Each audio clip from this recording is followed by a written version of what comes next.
अमेरिकेत जन्मलेल्या प्रत्येक बाळाला अमेरिकेचं नागरिकत्व मिळतं, पण ट्रम्प म्हणतात बास थांबा हे सगळं. आता प्रेसिडेंट ट्रम्प हा बदल खरंच घडवून आणू शकता का? ते किती सोपं आहे, किती अवघड आहे, आणि जर असं काही झालं तर त्याचा इथे असलेल्या भारतीयांवर, NRIsवर काय परिणाम होईल? आपण हे सगळं या व्हिडिओमध्ये जाणून घेऊयात, त्यामुळे व्हिडिओ शेवटपर्यंत नक्की बघा. नमस्कार मित्रांनो, मी राहुल आणि इथे तुम्हाला दाखवतो अमेरिकेतील गोष्टी आपल्या मराठमोळ्या स्टाईलमध्ये.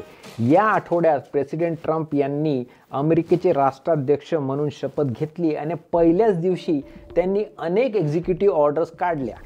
या निर्णयांमध्ये एक निर्णय होता बर्थ राईट सिटिझनशिप बद्दल. तर बर्थ राईट सिटिझनशिप किंवा जन्मसिद्ध नागरिकत्व म्हणजे नेमकं काय बरं? थोडक्यात सांगायचं झालं, जर बाळ अमेरिकेत जन्मलं तर त्याला अमेरिकन नागरिकत्व मिळतंच.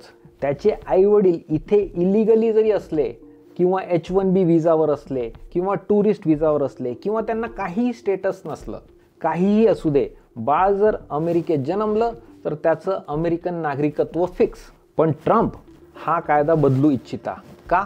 तर त्यांच्या मते भरपूर लोक या गोष्टीचा गैरफायदा घेतात. आता हा कायदा ते एकतर्फी असा बदलू शकतात की नाही हे अजून तरी स्पष्ट नाही, पण त्यांनी ऑलरेडी अमेरिकेतील वेगवेगळ्या संस्थांना सूचना दिल्या आहेत की जर बाळ अमेरिकेत जन्मलं आणि जर त्याचे आई वडील इथे लीगली नसतील तर त्याची कागदपत्रे प्रोसेस करायची नाही. आता ट्रम्पचा हा जो काही आदेश आहे, एक्झिक्युटिव्ह ऑर्डर आहे, ही 30 दिवसात अंमलात येणार आहे.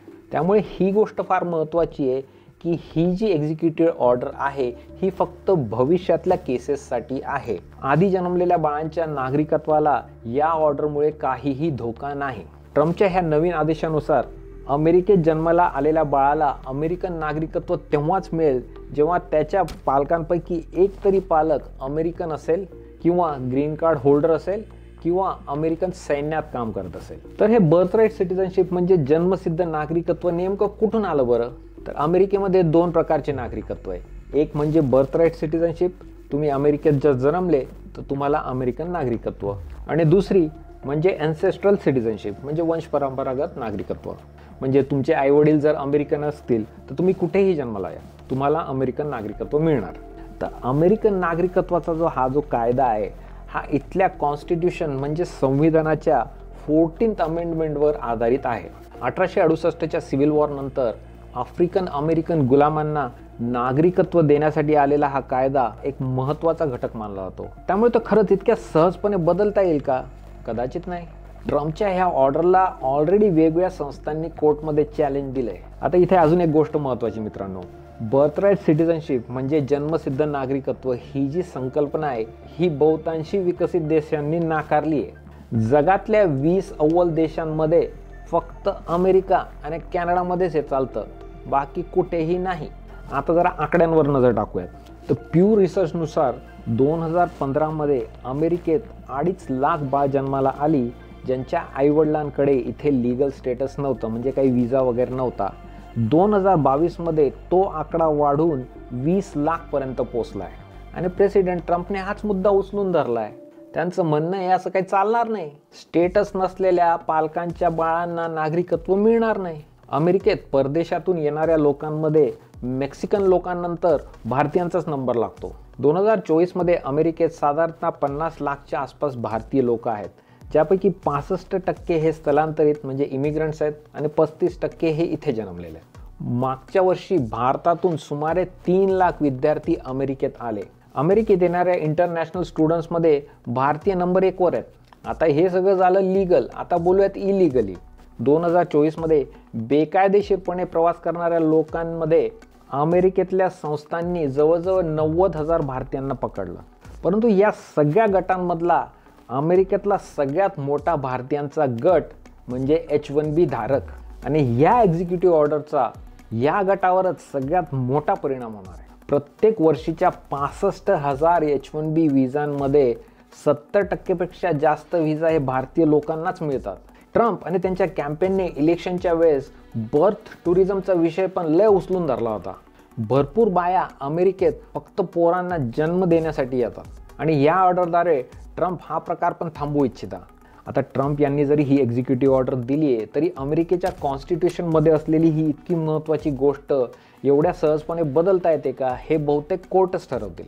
तर अमेरिकन सिव्हिल लिबर्टीज युनियन म्हणजे ACLU आणि इतर संस्थांनी या ऑर्डरचा आक्षेप घेत कोर्टमध्ये ऑलरेडी तक्रार नोंद केली आहे. 17 राज्यांनी ट्रम्पच्या ह्या ऑर्डरला कोर्टमध्ये चॅलेंज केलं आहे. अमेरिकेतले लीगल स्कॉलर्स असं म्हणतात की एवढा मोठा बदल ट्रम्प एका साध्या एक्झिक्युटिव्ह ऑर्डरने नाही करू शकत.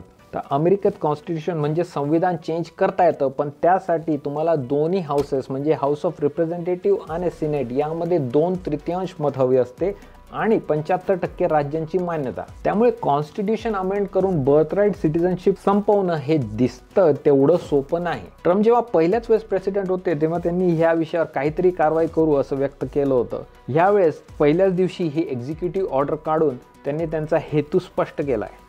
दुसरी महत्त्वाची गोष्ट म्हणजे यावेळेस ट्रम्पला हाऊस ऑफ रिप्रेझेंटेटिव्ह आणि सिनेट दोन्हीकडे बहुमत आहे आणि त्यामुळेच पहिल्या टर्मचा अनुभव आणि लोकांनी दिलेलं बहुमत याच्या बळावर ट्रम्प या विषयावर काही ना काहीतरी करतील असं वाटतंय. सगळ्यात महत्त्वाची गोष्ट म्हणजे जर ही केस सुप्रीम कोर्टपर्यंत पोहोचली आणि त्याची शक्यता दिसतेच आहे तर रिपब्लिकन कंट्रोलमध्ये असलेलं सुप्रीम कोर्ट एखाद वेळेस ट्रम्पच्या ह्या ऑर्डरला मान्यता पण देतील.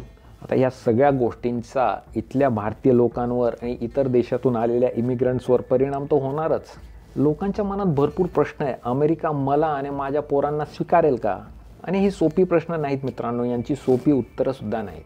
भरपूर लोक इमिग्रेशन लॉयर्स म्हणजे वकिलांसोबत ह्या गोष्टी डिस्कस करतात. ट्रम्पच्या ह्या एक्झिक्युटिव्ह ऑर्डरमुळे अमेरिकेतल्या काही परप्रांतीय लोकांना भीती नक्कीच वाटणार. काय होणार जर आपल्याला इथं बाळ झालं तर? आधीच्या अमेरिकेत हे माहिती होतं की बाळाला अमेरिकन नागरिकत्व मिळणारच, पण ट्रम्पच्या अमेरिकेत हे गृहीत धरून चालणं चुकीचं ठरू शकतं. मित्रांनो, तुम्हाला काय वाटतं या विषयावर खाली कमेंट करून नक्की कळवा आणि जर हा व्हिडिओ आवडला असेल तर चॅनलला सबस्क्राईब करून टाका. भेटूयात लवकरच एका नवीन व्हिडिओमध्ये. तोच तर वाजव रे.